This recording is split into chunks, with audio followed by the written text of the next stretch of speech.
Welcome back. We have a very interesting indie project right now. It's called the Copycat. And the indie game studio can produce some really specific genres and occasion, among which there seems to be a genre developing game, right?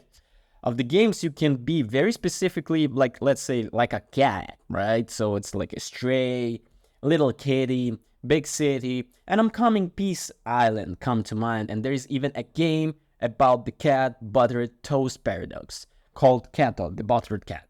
So, the subject of this review, Copycat, is certainly neither without precedent nor peers in its oddly specific field.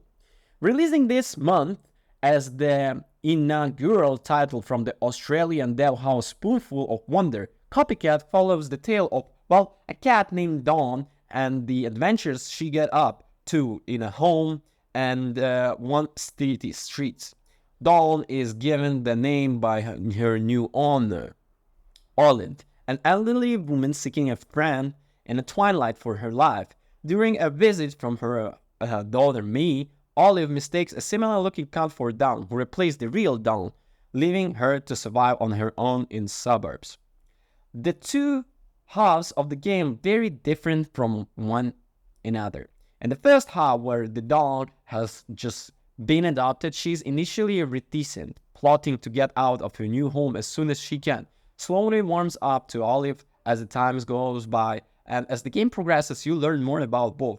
With Olive suffering from the ill health and loneliness that come with the old age, obviously not without, may being a worry-warned, and Dawn's instinct being shaped by her situation.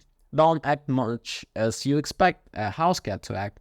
Your objectives are simple. Nick some food, knock things off the table, stretch Olive's sofa, hunt small critters, and all the while being narrated by the nature documentary host, who serves as a sort of inner voice for Dawn's animalistic instincts. And well, it can often feel a little railroaded, as you don't have much control over what Dawn does on occasion. It is rather endearing, at least. I quite likely the early parts of the story when the Dawn's letting her wild side to take over. The tribal music begins playing in the background.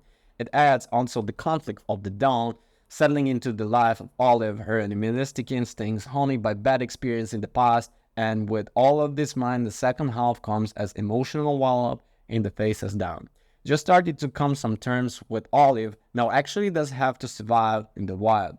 It is the second half, the game main themes really